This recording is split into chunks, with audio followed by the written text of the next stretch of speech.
Welcome back as I continue to read Percy Jackson and the Lightning Thief. Chapter 5. I play pinochle with a horse. I've had weird dreams full of barnyard animals. Most of them wanted to kill me, the rest wanted food. I must have woken up several times, but what I heard and saw made no sense, so I just passed out again. I remember laying in a soft bed and being spoon-fed something that tasted like buttered popcorn. Only it was pudding. The girl with the curly blonde hair hovered over me, smirking as she scraped drips off my chin with the spoon. When she saw my eyes open, she asked, "What will happen with the summer solstice?" I managed to croak, "What?" She looked around as if she was afraid someone would overhear. "What's going on? What was stolen? We've only got a few weeks." "I'm sorry," I mumbled. "I don't..." Somebody knocked on the door, and the girl quietly filled my mouth with pudding. The next time I woke up, the girl was gone. A husky blonde dude, like a surfer, stood in the corner of the bedroom, keeping watch over me. He had blue eyes, at least a dozen of them, on his cheeks, his forehead, and the back of his hands. When I finally came around for good, there was nothing weird about my surroundings, except that they were nicer than what I was used to. I was sitting in a deck chair on a huge porch, gazing across a meadow at green hills in the distance. The breeze smelled like strawberries. There was a blanket over my legs and a pillow behind my neck. That was all great, but my mouth felt like a scorpion had been using it for a nest. My tongue was dry and nasty, and every one of my teeth hurt. On the table next to me was a tall drink. It looked like iced apple juice, with a green straw and a paper parasol sucked through a maraschino cherry. My hands were so weak I almost dropped the glass once I got my fingers around it. "Careful," a familiar voice said. Grover was leaning against the porch railing, looking like he hadn't slept in a week. Under one arm, he cradled a shoebox. He was wearing the blue jeans, Converse high tops, and a bright orange t-shirt that said, "Camp HalfBlood." Just plain old Grover, not the goat boy. So, maybe I'd had a nightmare. Maybe my mom was okay. We were still on vacation, and we'd stopped here at this big house for some reason, and... "You saved my life," Grover said. Well, the least I could do... I went back to the hill. I thought you might want this." Reverently, he placed the shoebox on my lap. Inside was a black and white bull's horn, the base jagged from being broken off, the tip splattered with dried blood. It hadn't been a nightmare. "The Minotaur," I said. "Percy, it isn't a good idea to... That's what they call him in the Greek myths, isn't it?" I demanded. "The Minotaur. Half man, half bull." Grover shifted uncomfortably. "You've been out for 2 days. How much do you remember? Is my mom... really?" He looked down. I stared across the meadow. There were groves of trees, a winding stream, acres of strawberries spread out under the blue sky. The valley was surrounded by rolling hills, and the tallest one, directly in front of us, was the one with the huge pine tree on top. Even that looked beautiful in the sunlight. My mother was gone. The whole world should be black and cold. Nothing should look beautiful. "I'm sorry," Grover sniffled. "I'm a failure. I'm the worst satyr in the world." He moaned, stomping his foot so hard it came off. The Converse high top came off. Inside was filled with styrofoam except for a hoof-shaped hole. "Oh, sticks," he mumbled. Thunder rolled across the sky. As he struggled to get his hoof back in the fake foot, I thought, Well, that settles it. Grover was a satyr, and I was ready to bet that if I shaved his curly brown hair, I'd find tiny horns on his head. But I was too miserable to care that satyrs existed, or even minotaurs. All that meant was my mom had been squeezed into nothingness, dissolved into yellow light. I was alone, an orphan. I would have to live with Smelly Gabe? No, that would never happen. I would live on the streets first. I would pretend I was 17 and join the army. I'd do something. Grover was still sniffling. The poor kid, poor goat, satyr, whatever, looked as if he expected to be hit. I said, "It wasn't your fault." "Yes, it was. I was supposed to protect you." "Did my mother ask you to protect me?" "No, but that's my job. I'm a keeper. At least I was." "But why?" I started feeling dizzy, my vision swimming. "Don't strain yourself," Grover said. "Here." He helped me hold the glass and put the straw to my lips. I recoiled at the taste because I was expecting apple juice, but that wasn't it at all. It was chocolate chip cookies, liquid cookies, and not just any cookies. My mom's homemade blue chocolate chip cookies, buttery and hot, with the chips still melting. Drinking it, my whole body felt warm and good, full of energy.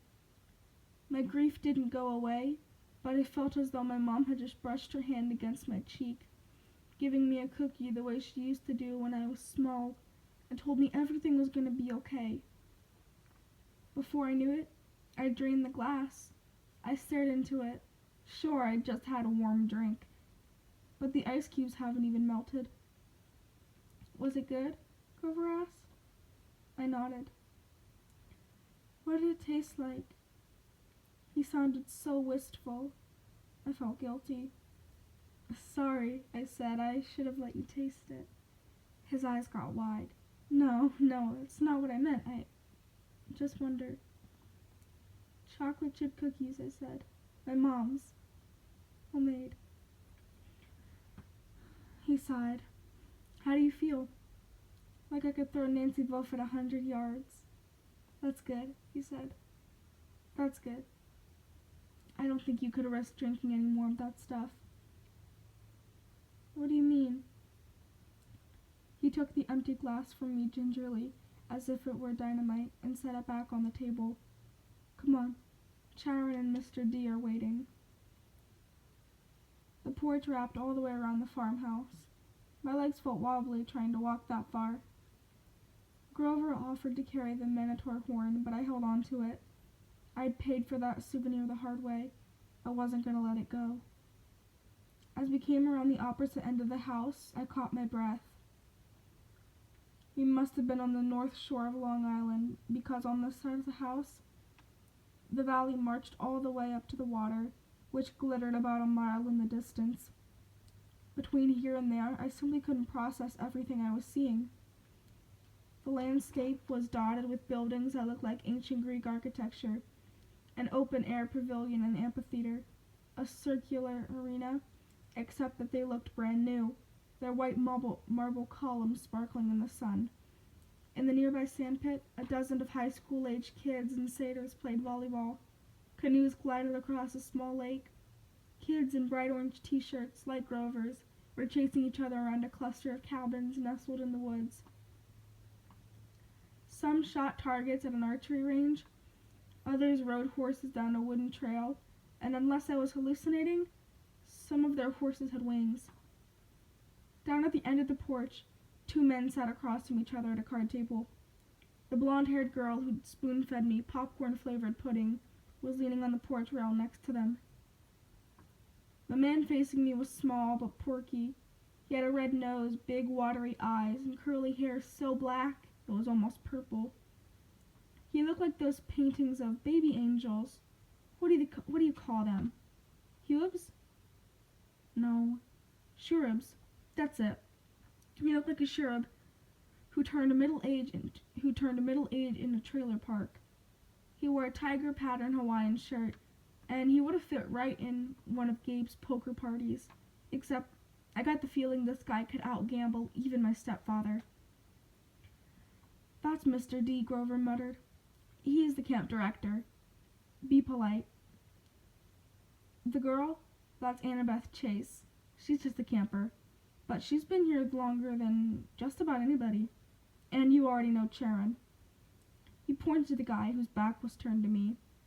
First I realized he was sitting in a wheelchair. Then I recognized the tweed jacket, the thinning brown hair, and the scraggly beard. "Mr. Brunner!" I cried. The Latin teacher turned and smiled. His eyes had that mischievous glint they got sometimes in class when he pulled a pop quiz but made all the multiple choice answers B. "Ah, good, Percy," he said. "Now we have 4 for Pinnacle." He offered me a chair to the right of Mr. D, who looked at me with bloodshot eyes and heaved a great sigh. "Oh, I suppose I must say it. Welcome to Camp HalfBlood. There. And don't expect me to be glad to see you." Thanks." I scooted a little farther away from him, because if there was one thing I had learned from living with Gabe, is how to tell when an adult has been hitting the happy juice. If Mr. D was a stranger to alcohol, I was a satyr. "Annabeth," Mr. Brunner called to the blonde girl. She came forward, and Mr. Brunner introduced us. "This young lady nursed you back to health, Percy. Annabeth, why don't you go check on his bunk? We'll be putting him in cabin 11 for now." Annabeth said, "Sure." She was probably my age, maybe a couple inches taller, and a whole lot more athletic looking. With her deep tan and curly blonde hair, she was almost exactly what I thought a stereotypical Californian girl would look like, except her eyes ruined the image. They were startling gray, like storm clouds, pretty but imitating too, as if she were analyzing the best way to take me down in a fight. She glanced at the Minotaur horn in my hands, then back at me. I imagined she was going to say, "You killed a Minotaur," or, "Wow, you're awesome," or something like that. Instead, she said, "You drool when you sleep." Then she sprinted off down the lawn, her blonde hair flying behind her.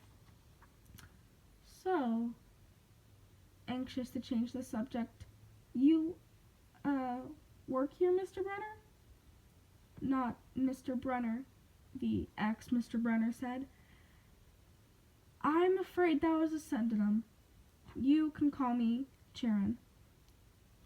"Okay." Totally confused, I looked at the director. "And, Mr. D, does that stand for something?" Mr. D stopped shuffling the cards. He looked at me like I had just belched loudly. "Young man, names are powerful things. You don't go around using them for no reason." "Oh, right, sorry." "Must I say, Percy," Charon Brunner broke in, "I'm glad to see you alive. It's been a long time since I made a house call to a potential camper. I'd hate to think I wasted my time." "House call?" "My year at Yancey Academy to instruct you. We have satyrs at most school, of course, keeping a lookout. But Grover alerted me as soon as he met you. He sensed you were something special, so I decided to come upstate, and I convinced the other Latin teacher to take a leave of absence. I tried to remember the beginning of the school year. It seemed like so long ago. But I did have a fuzzy memory of there being another Latin teacher my first week at Yancey. Then, without explanation, he disappeared, and Mr. Brunner had taken the class." "You came to Yancey just to teach me?" I asked. Charon nodded. "Honestly, I wasn't so sure about you at first. We contacted your mother and let her know we were keeping an eye on you in case you were ready for Camp HalfBlood. But you still had so much to learn. Nevertheless, you made it here alive, and that's always the first test." "Grover," Mr. D said impatiently, "are you playing or not?" "Yes, sir." Grover trembled as he took the 4th chair. though I don't know why he should be afraid of a pudgy little man in a tiger print Hawaiian shirt. You do know how to play pinochle. Mr. D eyed me suspiciously. I'm afraid not, I said. I'm afraid not, sir, he said. Sir, I repeated. I was liking the camp director less and less. Well, he told me, it is, along with gladiator fighting and Pac-Man, one of the greatest games ever invented by humans. I would expect all civilized young men to know the rules. I'm sure the boy can learn, Charon said. Please, I said, what is this place? What am I doing here? Charon, why would you go to Yancey Academy just to teach me? Mr. D snorted. I asked the same question. The camp director dealt the cards. Grover flinched every time one landed on his pile. Charon smiled at me sympathetically, the way he used to in Latin class, as if to let me know that no matter what my average was, I was a star student, and he expected me to have the right answer. Percy, he said, did your mother tell you nothing? She said. I remember her sad eyes looking out over the sea. She told me she was afraid to send me here, even though my father wanted her to. She said that once I was here, I probably wouldn't be able to leave, and she wanted to keep me close to her. Typical, Mr. D said. That's how they usually get killed. Young man, are you bidding or not? What?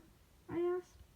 He explained, impatiently, how you bid in pinochle, so I did. I'm afraid there is too much to tell, Charon said. I'm afraid a usual orientation film won't be sufficient. Orientation film? I asked. No, Charon decided. Well, Percy, you know your friend Grover is a satyr, you know. He pointed to the horn in the shoebox, that you have killed the Minotaur. No small feat either, lad. What you may not know is that the great powers are at work in your life. Gods. The forces you call the Greek gods are very much alive. I stared at the others around the table.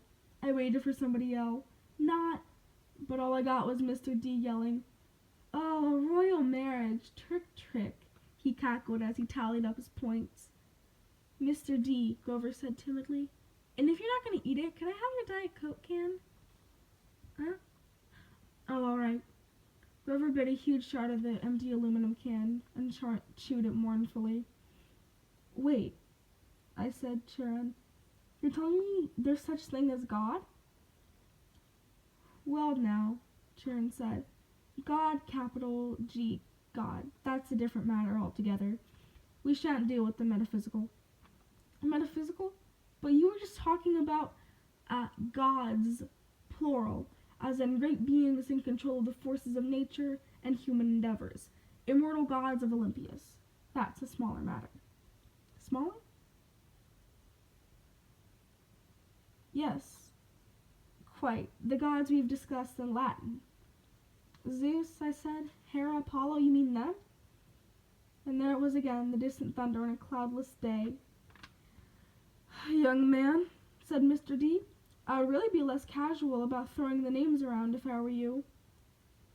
But they're stories, I said. They're myths to explain lightning and the seasons, and they're what people believed before they were science. Science, Mr. D scoffed. And tell me, Perseus Jackson. I flinched when he said my real name, which I never told anybody. What will people think of your science 2,000 years from now? Mr. D continued. They'll call it primitive mumbo-jumbo. That's what.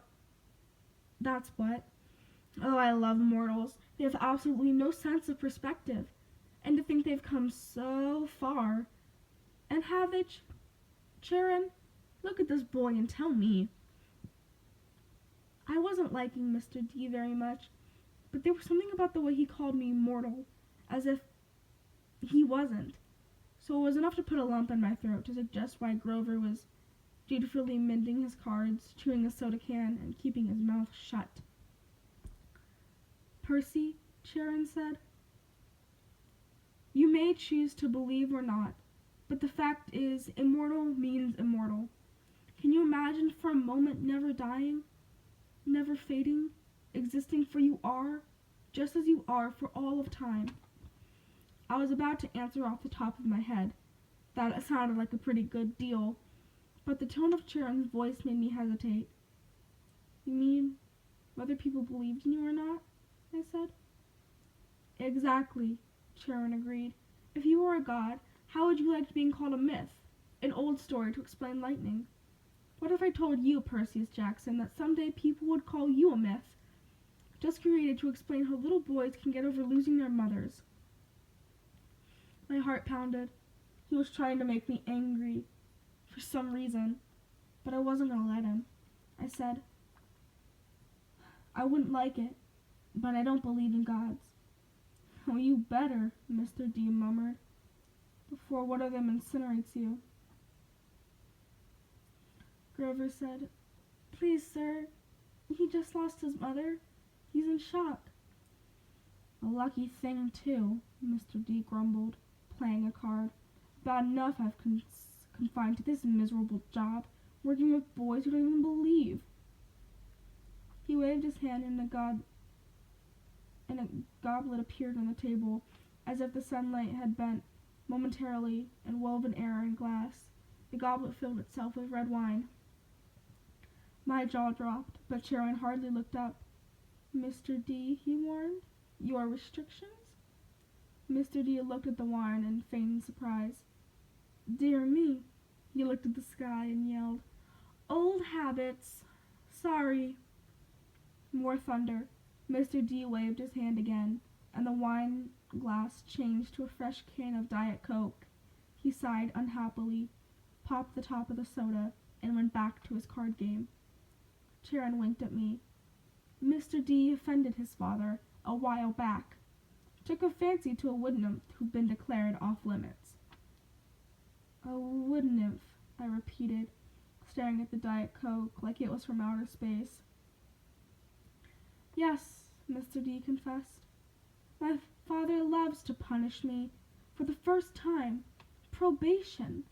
An absolutely horrid 10 years. The second time, well, she was really pretty, and I couldn't stay away. For the second time, he sent me here, HalfBlood Hill. Summer camp for brats like you. Be a better influence, he told me. Work with youth rather than tearing them down. Huh, absolutely unfair. Mr. D sounded about 6 years old, like a pouting little kid, and I stammered, Your father is? Immortal, Charon, Mr. D said. I thought you taught this boy the basics. My father is Zeus, of course. I ran through the D names in Greek mythology. Wine, the skin of a tiger, the satyrs who all seem to work here. The way Grover cringed. You are Dionysus, I said, the god of wine. Mr. D rolled his eyes. What do they say these days, Grover? The children say. Well, duh. Yes, Mr. D.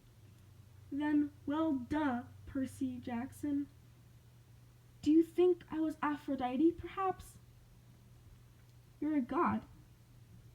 Yes, a god. You. He turned to look at me straight on. I saw a kind of purplish fire in his eyes. I think that his whiny, plump little man was only showing me the tiniest bit of his true nature.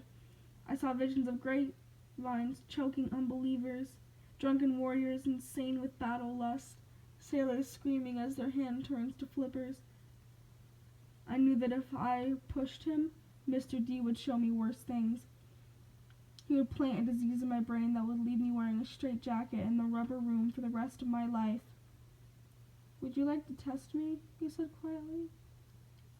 No, sir. The fire died a little. He turned back to his card game. I believe I win.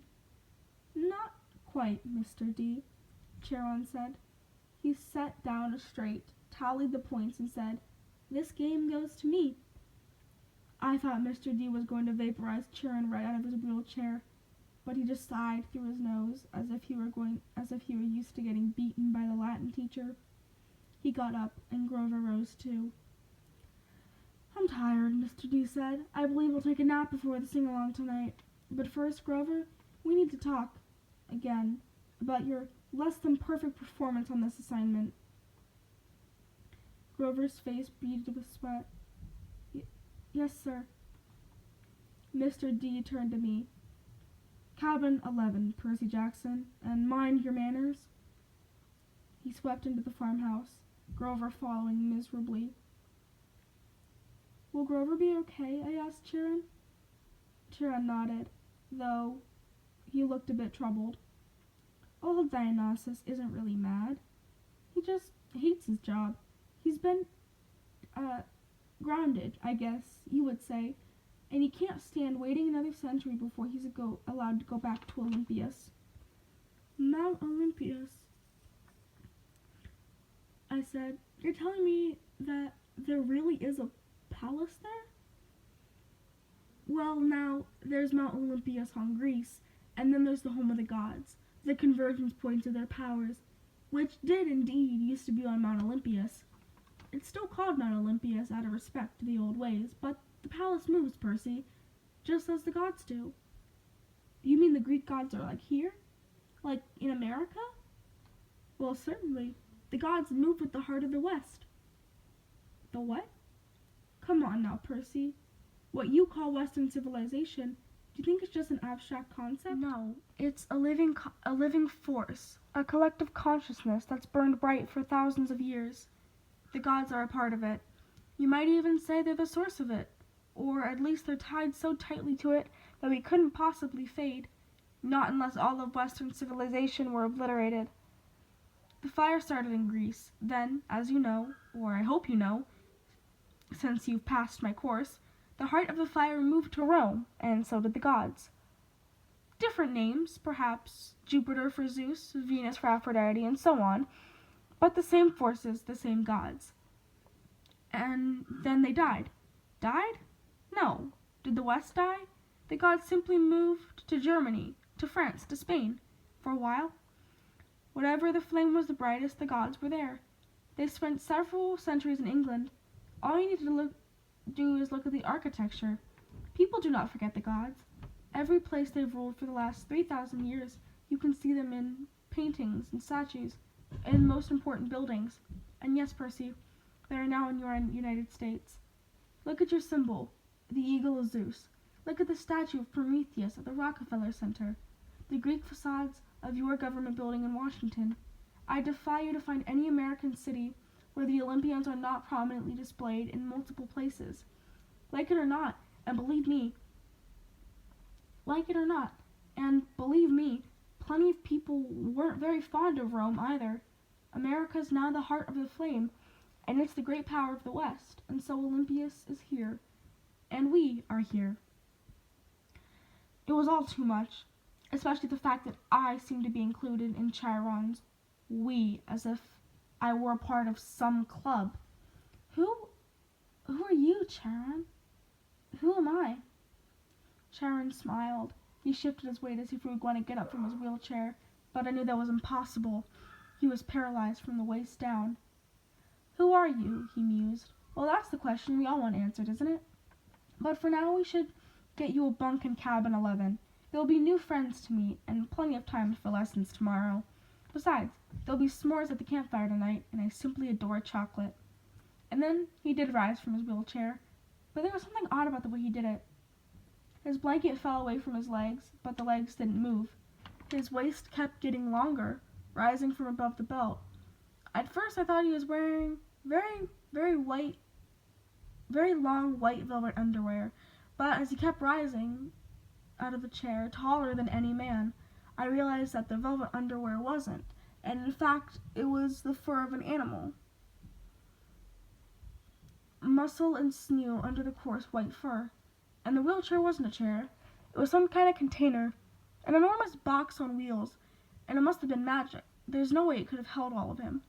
A leg came out, a long a knobby knee with huge polished hoof, then another front leg, then hindquarters, and then the box was empty. Nothing but the metal shell and a couple of fake human legs attached. I stared at the horse who'd just sprung from the wheelchair. A huge white stallion, but where his neck should be was the upper body of my Latin teacher, smoothly grafted on the horse's trunk. "What a relief," the centaur said. "I've been cooped up in there so long, my feetlocks had fallen asleep. Now come, Percy Jackson, let's meet the other campers." That was the end of chapter 5. Or was that chapter? Yeah, chapter 5. Thank you.